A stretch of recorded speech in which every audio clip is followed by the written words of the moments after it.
오늘 말씀은 사도행전 8장 1절에서 8절까지 말씀입니다. 우리는 주일 낮 예배 시간을 통하여서 사도행전 말씀을 살펴보고 있습니다. 특별히 사도행전 7장을 한 달 5주 동안 살펴보았습니다. 스데반이 공회에서 재판을 받으면서 변론하고 설교를 합니다. 그리고 그 재판의 결과가 어떻게 나오는지를 보았습니다. 스데반은 성전과 율법을 거슬러 말했다는 모함을 받았고, 그리고 재판에 회부되었습니다. 신성 모독이라는 죄명으로. 그리고 결과적으로는 사형 집행을 당합니다. 스데반은 성전과 율법에 하나님의 영광이 있는 것이 아니라고 말을 합니다. 영광의 하나님께서 아브라함을 만나주시고 요셉과 함께 하시고 모세를 아름답게 봐주시고 다윗에게 은혜를 베풀어 주셨습니다. 그래서 그 영광의 하나님을 만나고 영광의 하나님으로부터 은혜를 받은 결과가 율법을 가진 것이요, 성전을 짓게 된 것입니다. 그러니까 성전과 율법이 아니라 성전과 율법을 주신 하나님께 영광이 있는 거죠. 그리고 그 하나님께서 이제 약속한 메시아 예수 그리스도를 보내주셨고, 또 예수 그리스도께서는 또 약속한 성령을 보내주셨어요. 그러니 지금 스데반은 이제 그 하나님께서 예수를 보내주시고 또 예수님께서 성령을 보내주심으로 이제 예수를 믿는 우리에게 영광이 있는 것이다. 이제 성령을 받은 우리에게 영광이 있는 것이다.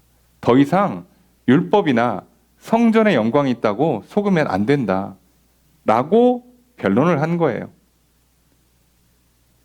아무리 맞는 말을 해도요, 본인들이 믿고 있는 바에 정확히 반대되는 말을 하면 사람들은 잘 듣지 않습니다. 분노하고요, 그리고 죽이려고 덤빕니다. 스데반은 그걸 법정에서 했으니 살아날 방법이 없습니다. 그래서 진짜로 죽임을 당하게 됩니다.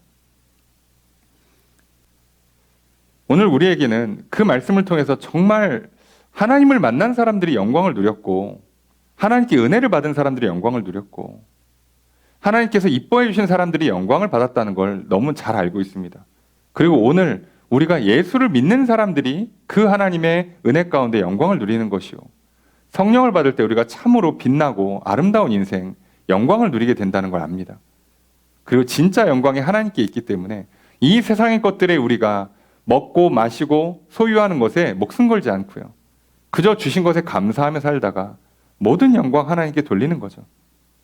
그렇게 살았던 스데반이 허무하게 죽고 인생이 끝난 것이 아니라 성경은 잠을 잔다라고 말합니다. 그렇게 살다가 잠에 들었던 것이고요. 그리고 눈을 뜨면 영원한 하늘나라에서 다시 눈을 뜨게 되겠죠. 거기에서 영원한 하나님과 예배하면서 영원한 영광을 누리며 살게 될 것입니다. 그렇게 오늘 우리들은요, 이 땅에서 매일같이 잠들고 눈을 뜰 때마다 이 땅에서 깨면 이 땅에서 하나님의 영광을 누리며 사는 것이고요, 잠들었다 눈 떴더니 하늘나라면 하늘에서 또 영원한 영광을 누리며 살면 됩니다. 그러니 영광이 그렇게 돼 있으니 오늘 우리가 돈을 모시고 옷을 모시고 차를 모시고 집을 모시고 사는 인생이 아니라 그것들을 마치 발 아래에 두면서 필요에 따라서 쓰고 넘치면 베풀고 부족하면 하나님으로부터 복과 은혜를 받아서 채우고 그렇게 살아가는 인생 되어야 합니다. 오늘 하나님께서 그렇게 살으라고 우리에게 예수 그리스도를 보내주시고 성령을 부어주십니다. 늘 예수 그리스도를 믿는 믿음이 있기를, 성령으로 충만하시기를 주님을 축복합니다. 그런데 스데반의 이 죽음은 또 다른 생명의 씨앗이 되었어요. 그래서 스데반의 죽음으로부터 이제 사도행전 8장으로 넘어가면 새로운 역사가 시작됩니다. 사실 사도행전 1장부터는 이제 예수를 믿고 또 예수님 승천하신 이후에 성령 받은 사람들이 모여서 예루살렘에서 교회를 이루고 그곳에 놀라운 능력이 나타나면서 방언이 일어나고 안진뱅이가 걷기를 시작하고 귀신이 떠나고 병이 낫고 하면서 수많은 사람들이 교회로 몰려들면서 말 그대로 예루살렘 교회가 엄청나게 부흥하고 성장하게 되었어요. 자, 참 분위기 좋았습니다. 그런데 스데반의 죽음으로 이게 완전히 갑자기 분위기가 반전이 됩니다. 그럼 우리 생각에는 왜 잘 나가고 있는데 왜 길을 막으시나? 왜 분위기를 꺾으시나? 왜 이렇게 활활 타오르는데 물을 뿌리시나? 싶지만 그게 아닙니다. 오늘 하나님께서 어떻게 또 새로운 역사를 만들어 가시는가? 결과적으로 사도행전은 결국 성령의 역사요. 성령 받은 사람들, 사도들이 어떻게 행했는가에 대한 역사입니다. 도대체 새로운 역사를 하나님께서 어떻게 또 펼쳐가시는가? 누구를 통해 펼쳐가시는가? 우리는 말씀을 통해 살펴보려 합니다. 오늘 이 말씀을 듣고 믿음으로 나아가시는 저 여러분 되시길 바랍니다. 오늘 우리 예배를 기뻐 받아주시고 넘치도록 복을 내려주시는 주님의 크신 은혜가 함께 있기를 주의 이름으로 축복합니다. 말씀을 좀 살펴보겠습니다. 1절 말씀 다시 한번 읽습니다. 시작. 사울은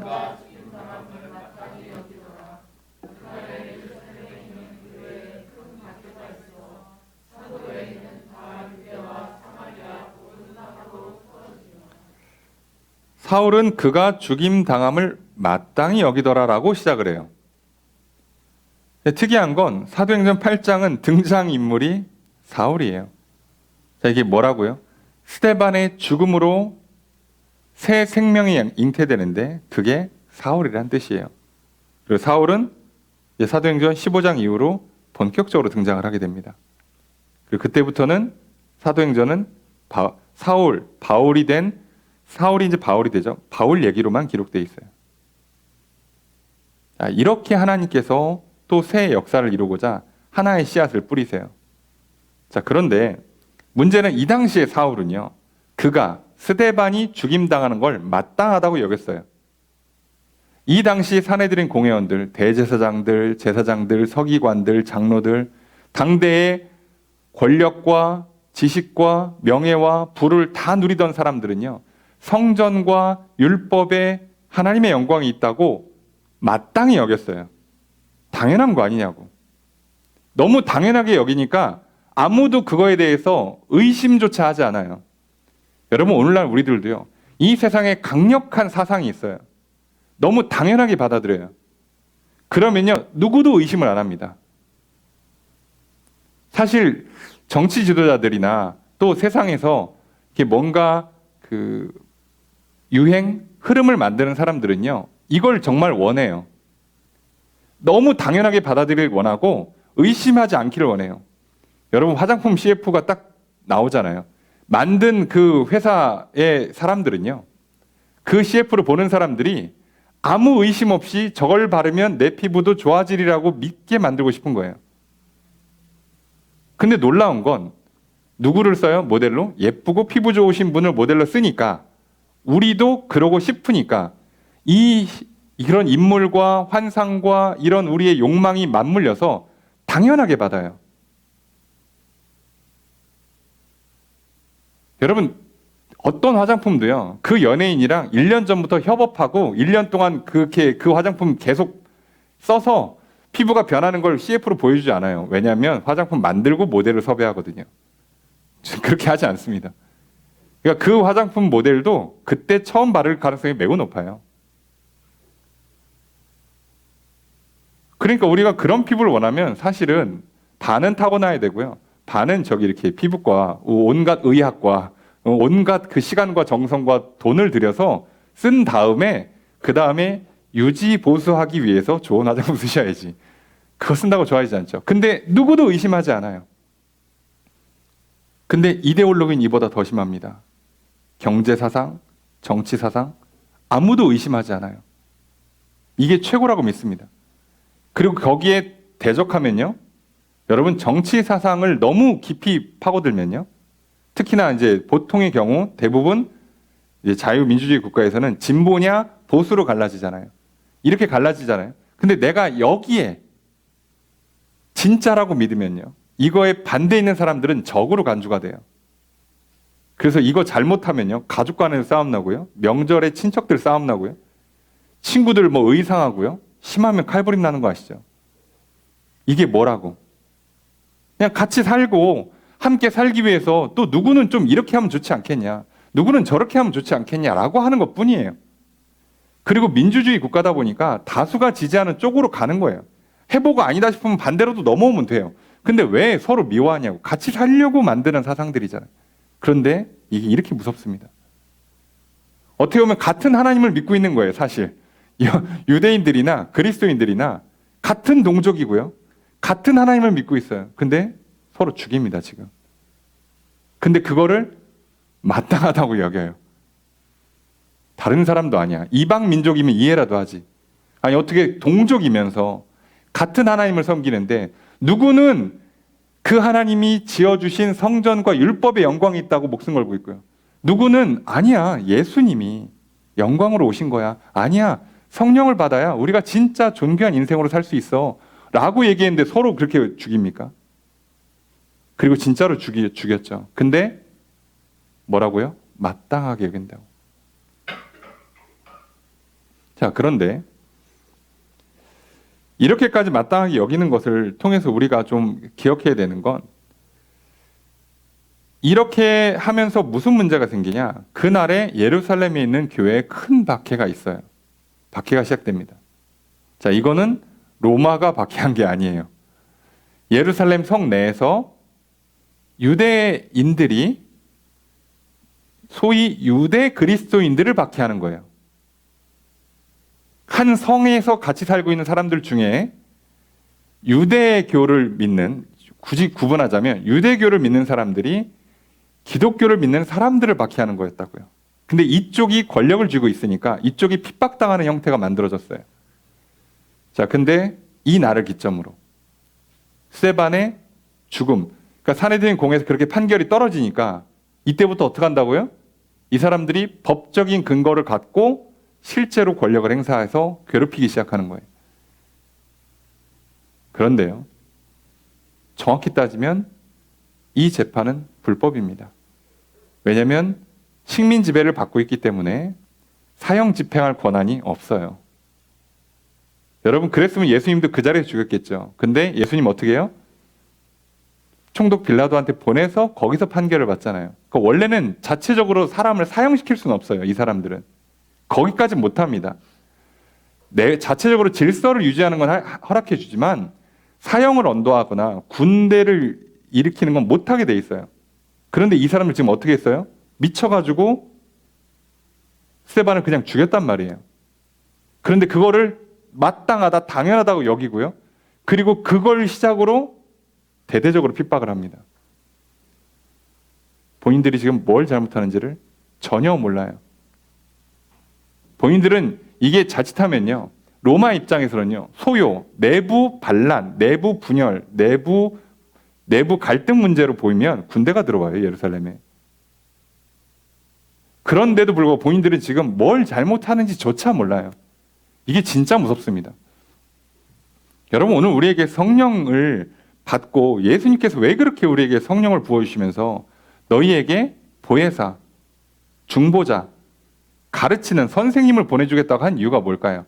우리가 뭘 하고 있는지조차 인식을 못하고 있을 때 옆에 누군가가 얘기해줘야 되잖아요. 너 지금 이거 하고 있어. 그거 잘한 거야. 그거 잘못한 거야. 알려줘야 돼요. 우리는 그걸 스스로 보기가 너무 어렵습니다. 우리한테는 그런 능력이 없어요. 그래서 성령님이 도와주셔야 돼요. 그래서 예수님의 말씀이 기준이 돼야 되는 겁니다.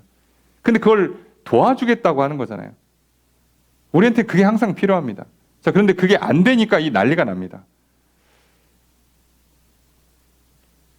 여러분, 이들도요, 하나님을 믿었다는 사람들이 어떻게 이렇게 같은 하나님을 믿는데 서로 죽일 수가 있지? 아니, 구약의 하나님도 사랑을 얘기하고, 특히나 율법 안에서는 이스라엘 민족 내에서는요, 서로 땅도 못 뺏게 돼 있어요. 그 정도로 서로 사랑하고 질서를 지키라고 돼 있는데 어떻게 이렇게 죽이지? 저들이 잘못 믿은 결과 율법의 영광이 있다. 성전의 영광이 있다. 이거를 소유하고만 있으면 우리는 나라가 안 망한다. 나는 빛나고 존귀한 인생을 살 것이다. 라고 믿고 있으니까요. 여러분, 혹시 이런 헛된 믿음이 우리 안에 들어왔는지를 한번 돌아봅시다. 혹시 내가 이 옷을 입으면, 이 차를 타면, 저 동네에 살고, 저 집에 살고, 저 직장에 취직하고, 저런 명함을 가지면 내가 빛나고 존귀한 인생이 될 것이다. 혹시 그렇게 믿고 계십니까? 그래서 그걸 위해서 목숨을 걸고 나아가고요. 거기에 경쟁자들이 발생하면 죽이려고 덤비고요. 혹시 그러고 계십니까?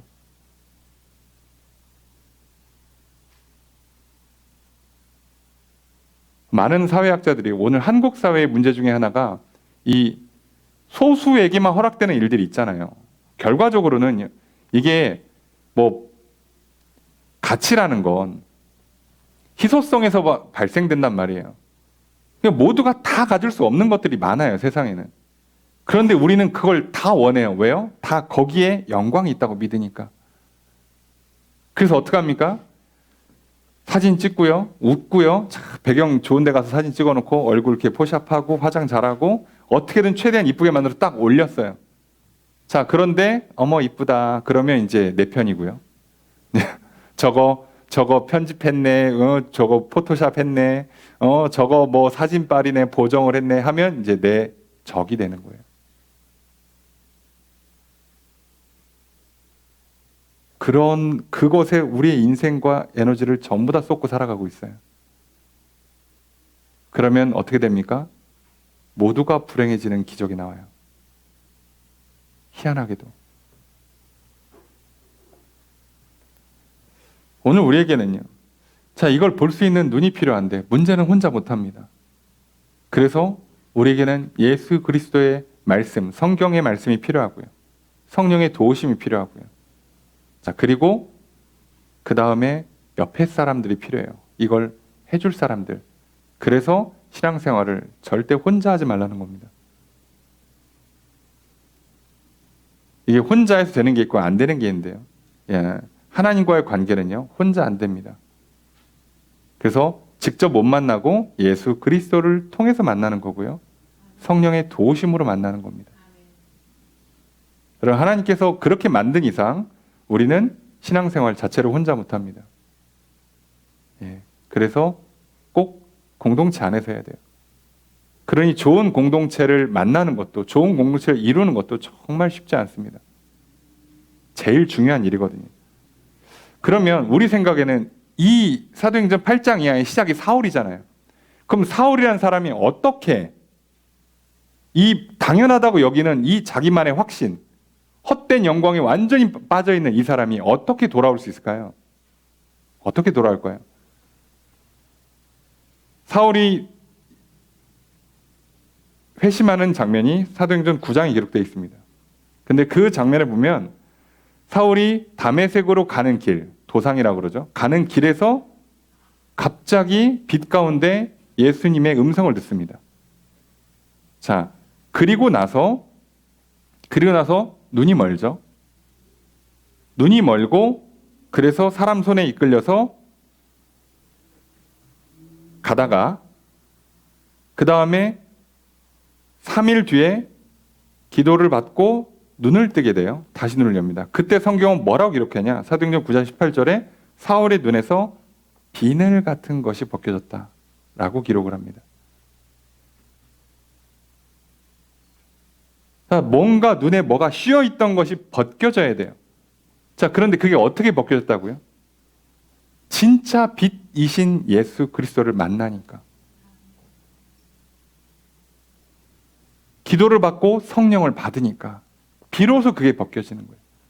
오늘 우리에게요, 내 잘못된 생각들, 내 잘못된 환상에 취해 살아가는 것들을 벗으려면요, 하나님께서 빛을 우리한테 비춰주셔야 돼요. 그리고 그 빛으로 오신 예수 그리스도의 말씀을 우리가 받아들여야 되고요.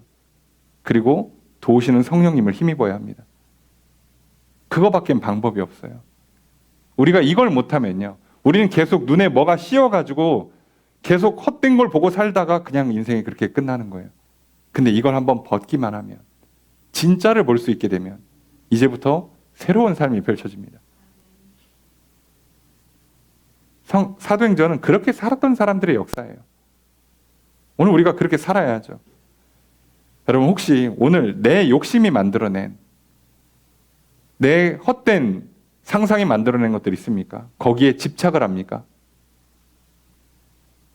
욕망을 내고 열심을 내고 교만에 빠져 있습니까? 혹시 그렇다면 그건 믿는 게 아니라 우상숭배입니다. 그래서 오늘 사울을 찾아와서 빛을 비춰주시고 그 눈의 비늘을 벗겨주신 것처럼 오늘 내 눈의 비늘을 벗겨주시는 하나님의 은혜를 구하시기를 소망합니다. 그리고 오늘 이 예배 시간을 통해서 우리 눈에 있는 눈꺼풀이 벗겨지고 진짜 영광을 볼 수 있는 하나님의 말씀 가운데 생명과 복을 누릴 수 있는 저 여러분 되시기를 소망합니다. 여러분, 그 시작이 바로 오늘 본문에 있는 것처럼 스데반이 죽는 것이 이렇게 허무한 것이 아니라 이렇게 교회가 핍박당하고 뭔가 잘 되던 분위기가 꺾이는 것이 잘못된 것이 아니라는 걸 오늘 말씀을 통해 들게 될 겁니다. 아, 그게 아니구나. 우리가 이 말씀을 듣는다면 내 머릿속에 있는 내 눈에 잘못된 비닐, 무조건 좋은 배경에서 태어나서 좋은 교육을 받고 좋은 환경에서 살고 열심히 살고 좋은 스펙들을 쌓아가고 좋은 발걸음들을 이어가서 인생이 성공될 거라는 그 환상을 벗으시고요. 세상에서 볼 때는 흩어져 보이는 뭔가 다 흐트러지는 것 같아 보여도 하나님의 새 역사가 이루어짐을 분명히 믿으시길 주님 축복합니다. 오늘 성경은 그렇게 새 역사가 시작됩니다. 오늘 그래서 무슨 문제가 생기냐? 박해가 일어나니까 아니 그 예루살렘 성 얼마나 크다고 그 성에 유대인들이 유대 그리스도인들을 이렇게 죽이니 심지어 잡아다 죽이고 감옥에 가두니 어떻게 해요? 그래서 사도 외에는 다 유대와 사마리아 모든 땅으로 흩어집니다. 그 예루살렘이 아니라 유다 지파 내의 예루살렘 성이 있잖아요. 그러니까 유대 지역으로 흩어지고요. 좀 더 올라가면 위에 사마리아 성이 있죠. 사마리아까지 올라간 거예요. 자, 이렇게 흩어지기 시작합니다. 거기 있으면 그냥 죽는 거예요. 자, 우리 생각에 아니 예수를 믿었으면 스데반처럼 순교를 하고 그 예루살렘 교회를 지키고 그래야지. 지키셔도 되고요. 흩어지셔도 됩니다. 아까도 말씀드렸잖아요. 그것 자체에 영광이 있지가 않아요. 이게 무조건 선하다, 의롭다라고 할 수 있는 게 생각보다 적습니다. 그래서 뭐가 중요하다고요? 영광이 하나님께 있으니. 그러니 하나님과 함께 하시면 꼭 특정 시간, 특정 지역, 특정 장소를 고집할 필요가 없어요. 여러분, 만약에 저희가 무슨 사정이 있어 예배 장소를 갑자기 옆 건물로 옮긴다 칩시다. 뭐 그때부터 성령님이 안 임하십니까? 그럴 리 없잖아요. 이 터가 좋고 이 터는 뭐 밑에 수맥이 흘러요? 아니잖아요. 그런 거 없어요. 그럴 리가 없잖아요. 우리는 그런 착각에 빠지잖아요. 이 지역에 가야 성공한다. 이 학교에 가야 이런 정도의 직장에 가야 뭐가 된다라고 자꾸 우리가 속는 거예요. 그래서 많은 사람들이요. 남아있는 사도들이 잘했다. 아니다. 흩어진 사람들은 너무했다. 배신자다. 아니라고요. 그게 아니라 지금 하나님이 흩고 계세요. 이게 지금 수동태거든요. 흩어진다가. 하나님이 흩었기 때문에 대부분은 다 흩어져요. 사도들은 예루살렘 교회를 지켜요. 어찌 보면 당연한 거예요. 그리고 그 사도들이 그럼 예루살렘 교회에서 틀어 박혀서 안 나오냐? 아니, 나중에 사마리아도 가고요. 유대 거의 끝까지도 갑니다. 아예 바울처럼 배 타고 더 건너가질 않는 것 뿐이지 가요. 나중에 보면 뭐 베드로 안디옥도 가고 그래요. 갑니다. 가긴 가요. 자, 갔냐 안 갔냐, 어디가 좋냐가 아니라 하나님과 함께 하느냐예요. 오늘 이들이요. 이렇게 그냥 성전 자체도 필요가 없고 모여서 아무 장소나 모여서 예배를 드리면 되는데 이들을 잡아다 죽이는데 굳이 그 장소로 고집할 필요가 없었던 거예요. 그래서 흩어집니다. 자, 흩어지고 나니까 특이한 일이 생겨요. 2절에 보니까 경건한 사람들이 스데반을 장사하고 위하여 크게 울어요. 여기 경건한 사람들은 성도들이 아니에요. 이게 성도들을 쓰는 표현이 아닙니다. 그러니까 이 경건한 사람들 누구예요? 경건한 유대인들이라는 뜻이에요. 그러니까 그나마 뭐에 덜 씌인 사람들은 알고 있죠. 우리 동족이에요. 억울하게 죽었어요. 심지어 하나님 잘 믿던 사람이라니까 스데반. 그리고 7 집사 중에 한 사람이었죠. 구제사역에 앞장서서 일했던 사람이에요. 그러니 가난한 과부들을 위해서 구제하는데 헌신했던 사람이에요. 그걸 다 알아요. 동네 사람은 다 압니다. 근데 이 사람이 사실상 뭘 잘못했어 생각을 해보면. 근데 돌 맞아 죽었습니다. 그래서 그걸 아는 사람들은 울면서 장사를 지내줘요.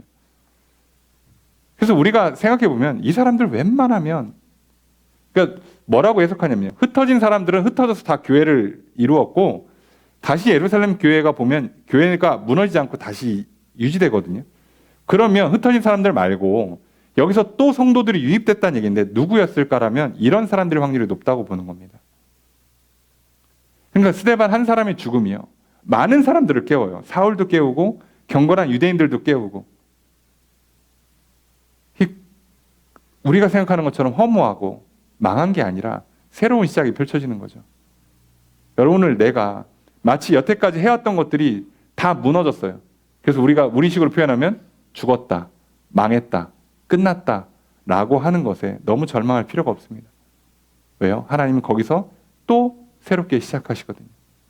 여러분 하나님께 영광이 있는 것처럼 여러분 하나님은 창조의 하나님이시잖아요. 하나님은 전능의 하나님이십니다. 그분과 함께하면 아무 문제가 없습니다. 걱정하지 마십시오. 그분이 내 인생을 새롭게 빚어가면 됐지. 지금까지 해왔던 게 확 꺾이고 뭔가 인생이 180도 달라지고 막 바닥으로 꼬꾸라지는 것이 뭐가 문제겠어요. 신경 쓰지 마십시오. 바울도 신경 안 쓴다고 그랬죠. 내가 부귀에도 비천에도 처해봤다. 일체의 비결을 배웠다. 내가 다 겪어보니까 그냥 지낼만 하더라. 별거 아니더라. 그러면서 뭐라고요? 내게 능력 주시는 자 안에서 내가 모든 걸 할 수 있다. 그러니까 바울은 지금 뭐가 필요하다고요? 하나님이 필요하다고요. 좋은 상황이, 좋은 배경이 필요한 게 아니라 하나님이 필요하다고. 자, 이렇게 됩니다. 자, 그리고 사울은 이제 열심히 이제 아직 눈에 뭐가 씌어 있기 때문에 열심히 이제 잡아다가 합니다. 그런데 남녀를 끌어다가 옥에 가둬요. 특이하죠? 굳이 여자까지? 예. 그게 무슨 얘기죠? 초대교회부터 교회에는 항상 여자가 많았습니다. 그래서 그 당시에 굳이 여자를 성경에 등장시킬 필요도 없고요. 감옥에 가둘 이유도 없는데요. 잡아다 가둬요. 그랬습니다. 여러분 예수를 믿는데 성별이 문제가 될까요? 시대가 문제가 될까요? 2000년 전 그 가부장제 사회에서 여자들의 신앙생활, 여자들이 교회에서 중요한 역할들을 맡는 것이 문제였을까요? 전혀 문제되지 않습니다. 오늘 나의 어떠함이 내 인생에 하나님 나라에 문제가 될까요? 아니요. 아무 문제되지 않습니다. 우리의 문제는 딱 하나뿐이에요. 그러니까 예수를 믿는 믿음이 적을 때, 성령으로 충만하지 못할 때 문제가 생기는 거지 다른 건 문제가 생기지 않습니다. 자, 그런데 그러면 흩어진 사람들이 어떡하냐? 4절 말씀 읽겠습니다. 시작.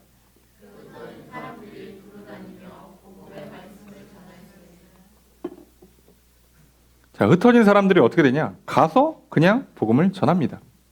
아유, 예루살렘 교회 망했네. 내 인생도 망했네. 야, 예수님 살아계시고 부활하시고 성령을 부으신다더니 이게 뭐요? 잘 믿던 스데반은 죽고 교회는 풍지박산 나고 아이고 이제 뭐 어떡하나 라고 하지 않고요. 그냥 흩어져서 복음을 전합니다. 그런가 보다 하면 돼요. 여러분 그래서 사도행전 시작할 때 예수님 뭐라고요? 너희가 성령을 받고 성령이면 너희가 권능을 받고 예루살렘과 유대와 사마리아와 땅 끝까지 이르러 내 증인이 되리라. 자, 우린 이걸 명령문으로 이해하기 쉬운데 사실은 미래형입니다. 될 것이다입니다. 그러니까 누가 하겠다는 거예요? 하나님이 하시겠다는 겁니다. 니들이 해라가 아니에요. 만약에 이게 하라였으면요. 예루살렘 교회에 모여있던 사람들은 불순종하고 있는 거예요. 아니 예루살렘 교회가 클 만큼 다 큰 다음에 그 다음에 가려고 했겠지 라고 했어도 잘못한 겁니다. 왜요? 언제 가는 게 맞는데요? 그럼 우린 그거 알 수가 없어요. 내 인생의 정확한 발걸음들은요, 내가 정하는 게 아니에요. 하나님이 하시는 겁니다. 자, 그러니 하나님이 내 인생의 주인 되시고 내 인생의 발걸음을 인도하실 때 그때 내 눈에 보기에는 흩어버리는 일들이 발생할 수 있다고요. 내가 그동안 쌓았던 노력이, 내가 그동안 쌓아왔던 공들였던 일들이, 나의 건강이, 나의 재산이, 나의 인간관계가 다 무너지는 일들이 생겨요. 근데 그게 인생이 망하는 게 아니라 하나님이 내 발걸음을 옮기는 방법 중에 하나일 뿐이라고요. 그래서 너무 신경 쓰지 마시라고. 그래서 우리가 자꾸 나의 어떤 쌓아올린 나의 업적에, 경력에, 나의 어떤 실력에 뭐가 있다고 자꾸 착각하면, 자꾸 뭐에 쉬어가지고 그거에 매이면 여기에 영광이 있어, 여기에 복이 있어, 이걸 해야 내가 성공하는 인생이 될 거야 라고 믿으면 사울 같은 인생이 되는 거예요. 근데 그 눈이 벗겨지면 바울 같은 인생이 되는 겁니다. 그게 아니구나. 하나님과 함께하면, 예수를 믿으면, 성령이 임하면, 그러면 모든 걸 할 수 있구나. 모든 게 가능하구나. 그 어디나 하늘나라 천국이 되는 거구나. 그래서 존귀한 인생을 사는 거예요. 여러분, 이렇게 이 사람들이 두루 다니면서 복음의 말씀을 전하는데 대표적인 인물이 하나 등장합니다. 5절 말씀 읽습니다. 시작.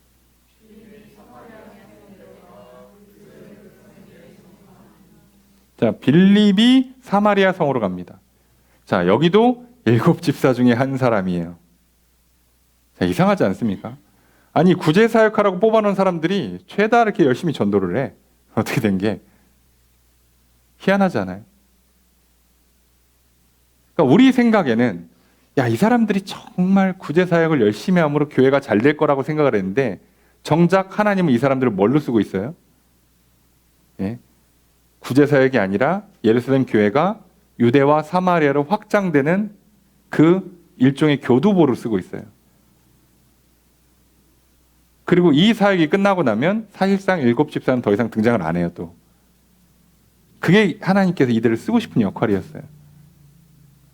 아니, 구제사역에 구제를 전담하는 사람이 필요해서 뽑았더니 하나님은 그 사람들을 구제사역에 주로 쓰신 게 아니라 약간 선교를 확장시키는 발판으로 쓰고 계세요. 자, 그러니 이 당시에 기도하고 성령 받고, 그죠? 사람들한테 추천받고, 그래서 칭찬받는 사람 뽑았는데 이렇게 됐잖아요. 여러분, 그 정도 검증을 하고 일이 이렇게 돌아간다고 치면, 여러분, 내가 내 인생의 발걸음을 예측이 가능하겠습니까? 이게 이렇게 안 맞는데, 나는 이게 이렇게 될 줄로 알고 했던 일이요, 그렇게 안 되는 경우가 수두룩할 겁니다. 걱정하지 마시라고. 그게 왜 꼭 돼야 되냐고. 그러니까 너무 낙심할 필요가 없어요. 인간적으로는 걱정, 의심이 될 수 있어요. 의심과 두려움이 올 수 있습니다. 그래서 그걸 이길 수 있는 힘을 주시는 성령을 받으시라고요. 그걸 보장해 주시는 하나님의 은혜, 하나님의 사랑의 보증이 되시는 예수 그리스도의 십자가를 붙드시라고. 다른 걸 믿으시면 안 돼요. 하나도 못 맞춰. 지금 생각을 해보면 성경 여기에 사도행전에 등장한 인물들이요, 다 틀려요. 다. 나중에 보면요, 베드로도요 틀려요. 전 그거 안 합니다. 저 그거 안 먹습니다. 그랬더니 먹으라면 먹어. 저 거기 안 갑니다. 그랬더니 저기 백부장한테 가서 좀 기도 좀 해라. 아, 하나도 안 맞아요. 자기가 옳다고 여긴 게 하나도 안 맞아요. 근데 성령 충만한 사람들이 뭐라고요? 하나님의 말씀을 듣고 순종한다고. 그랬더니 한계가 깨지고 내가 생각하지 못했던 새로운 일들이 일어나면서 새로운 삶이 펼쳐지기 시작해요. 자, 그래서 빌립도 똑같이 합니다. 사마리아 성에 내려가서 복음을 전파합니다. 자, 그리고 그 전파하는 말을 들어요, 사람들이. 표적도 봅니다. 그러니까 사람들이 따라오죠. 우와. 여러분, 사마리아도 이스라엘입니다. 이 사람들도 뭐를 기대하고 있어요? 메시아를 기대하고 있었어요. 똑같아요. 하나님 믿기는 똑같은 겁니다. 물론 이제 북이스라엘은 자꾸 이렇게 송아지도 만들고 뭐 이렇게 우상 숭배도 많이 했지만, 그래도 여전히 저들 안에는 정체성이 있잖아요. 아브라함의 후손이다. 우리는 할례를 받고 있다. 언약이 있다, 하나님과. 메시아가 오셔서 우리를 구원할 것이다. 이 믿음을 갖고 있는 사람들이에요. 그런데 거기다가 가서 빌립이 전합니다. 그 메시아가 예수다. 그리고 예수께서 성령을 보내주셨다. 그 성령의 능력으로 지금 이런 일들이 나타난다 하면서 능력을 나타내니까. 자, 이렇게 해요. 그래서 어떡합니까? 실제로 보니까 많은 사람들에게 붙었던 귀신들이 다 소리 지르고 떠나고 병자가 낫고 난리가 납니다. 자, 그래서 결론이 이렇게 나오죠. 8절 함께 읽습니다. 시작.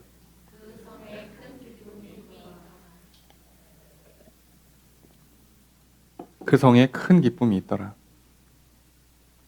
예루살렘에는 큰 박해가 있었어요. 그 박해 때문에 원튼 원치 않든 흩어졌어야만 됐어요. 흩어져서 그냥 또 여전히 하나님을 믿고 본인들은 뭐라고요? 증인이 된다니까요. 예수를 보고 들었고 믿었고 성령을 받았고 능력이 나타났기 때문에 증언을 하는 거예요. 내가 예수 믿었더니 내 영혼의 죄책감이 사라지더라. 내가 예수 믿었더니 마음이 평안하더라. 내가 예수 믿었더니 그리고 나서 예수 이름으로 기도를 해봤더니 응답이 되더라. 내가 성령을 받고 나니까 내 생각이 이런 부정적인 생각들을 다 이겨내더라. 내 안 좋은 습관들을 고쳐내더라. 성령을 받으니까 갑자기 기도해줬더니 병자가 낫더라. 이런 일들을 증언한다고요, 증언. 이게 다 예수를 믿었기 때문에, 성령을 받았기 때문에 일어난 일이다 라고 증언을 하고 살고 있는 것 뿐이에요. 흩어진 곳에서. 그런데 분명히 이 사람들이 인생을 되돌아보면 잘 믿고 있다가 날벼락 맞았거든. 교회가 완전히 풍지박산 난 거예요. 그런데 그냥 흩어진 데에서 그저 증인으로 살았더니 그곳에 큰 기쁨이 있어요. 다시 예루살렘 교회가 회복돼야 큰 기쁨이 있는 게 아니고요. 그곳에서 다시 큰 기쁨을 누린다고. 여러분, 오늘 하나님께서요, 내 인생을 흩어버리실 때 우리는 자꾸 뭘 생각해요? 아, 옛날이요. 잘 나가던 나의 그 시절. 그때 내가 제일 잘생기고 제일 예뻤고, 그때 제일 몸매가 좋았고, 그때 제일 똑똑했고, 그때 제일 돈 많았고, 그때 제일 인기 많았고, 그때로 좀 돌아갔으면 좋겠다. 그래야 참 영광이 있고 기쁨이 있지 않을까라고 할 때 성경은 뭐라고요? 아니야. 내가 흩어버리는 그곳에 가. 거기서 심겨. 거기서 자라서 열매 맺으면 돼. 오늘 우리는 하나님께서 그렇게 만들어 가시는 역사를 보고 있습니다. 여러분, 흩어지다가 헬라어로 디아스페로이예요. 어디서 많이 들어보셨죠? 자, 흩어져서 살았던 사람들, 유대인들을 뭐라고요? 디아스포라 유대인이라 불러요. 그래서 원래 디아스포라는 되게 많이 쓰는 단어입니다.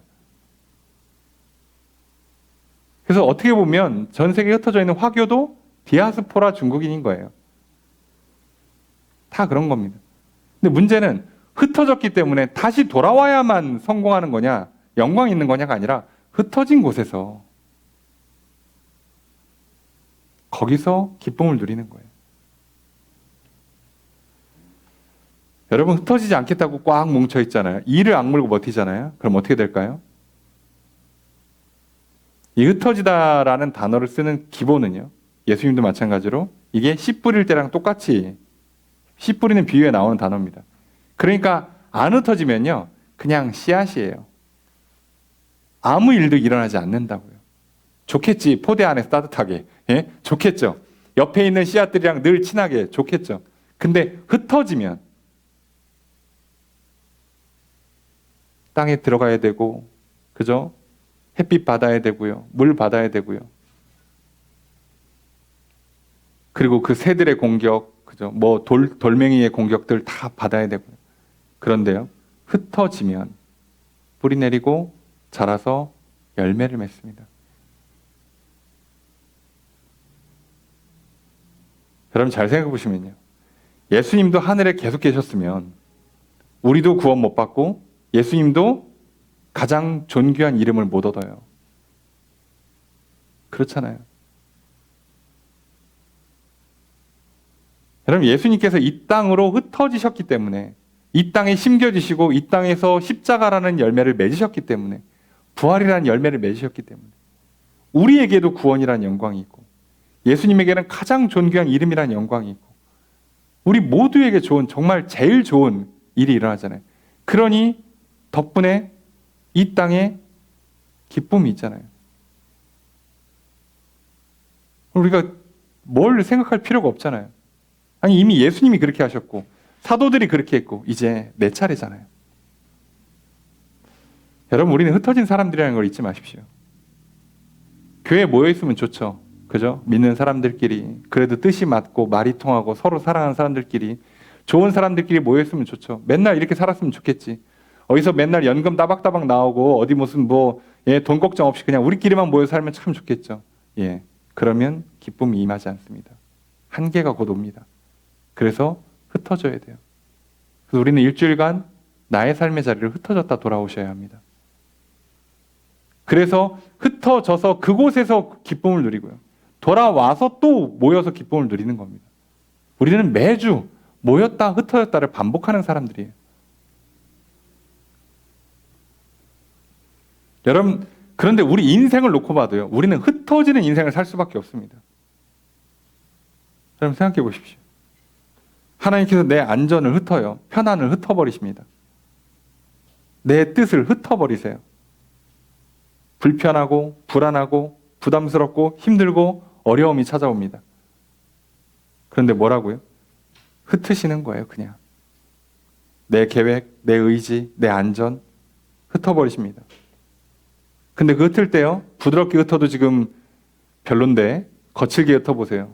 이렇게 박해가 오듯이 시련이 찾아오고요. 사건, 사고가 임하고요. 억울하고 답답하고 이런 일들이 내 삶에 닥쳐오면 얼마나 힘듭니까? 여러분, 우리도 그동안 살면서 하나님이 흩어버리시는 일들이 참 많았고요. 그 흩으시는 일들 앞에서 참 많이 힘드셨을 거예요. 그런데 우리가 그때 문제는 흩어서 얼마나 힘들었냐가 아니라 얼마나 멀리 흩어졌고 얼마나 내가 많이 망가지고 얼마나 괴로움 당했냐가 아니라 그때 내가 믿음이 적기 때문에 제대로 흩어지지 못했고 제대로 뿌리 내리지 못했던 거예요. 여러분, 오늘 하나님이 흩으시고요. 그 흩어짐의 결과가 그곳에 기쁨이 임하는 겁니다. 여러분, 우리가 뭘 생각하겠어요? 여러분, 하나님을 좀 신뢰한다면 여러분, 내 계획대로 되지 않아도 내 뜻대로 펼쳐지지 않아도 낙심하고 무너지지 마십시오. 여러분, 계획대로 되지 않았습니까? 혹시 이제 한 해가 슬슬 마무리되는 시점이 다가오는데 올해 내 계획대로 되지 않았습니까? 올해 평안하지 못하고 안전하지 못했습니까? 모든 게 다 흐트러졌어요. 모았던 힘이, 제대로 세웠던 계획들이, 모았던 돈이 다 흩어집니까? 그것 때문에 힘들고 괴로우십니까? 불안하고 두려우십니까? 절망과 낙심이 찾아오실 때 여러분, 하나님께서 흩으셨음을 믿으십시오. 그 하나님의 선하고 온전하신 계획 가운데 흩으셨음을 믿으십시오. 하나님이 흩으셔서 생명과 복을 내리시려고 흩으셨음을 믿으십시오. 그러니 담대하시기 바랍니다. 어디서나 그저 예수를 믿으시고 성령으로 충만하십시오. 그러면 기쁨의 열매를 맺게 되실 것입니다. 여러분, 오래 흩어졌다 할지라도, 아니 내 일생 겨우 계속 흩어지는 것만 같아 보여도 그 흩어진 곳에서 믿음의 뿌리를 내리면 기쁨의 결실을 맺게 될 줄로 믿습니다. 그 기쁨의 결실이 올 한 해 충만하게 맺히는 저 여러분 되시길 주의 이름으로 축복합니다. 여러분, 또 새롭게 한 주를 시작합니다. 이제 삶의 자리를 흩어지려고 해요. 여러분, 흩어진 삶의 자리에서 믿음의 뿌리를 내리십시오. 복음을 전파하십시오.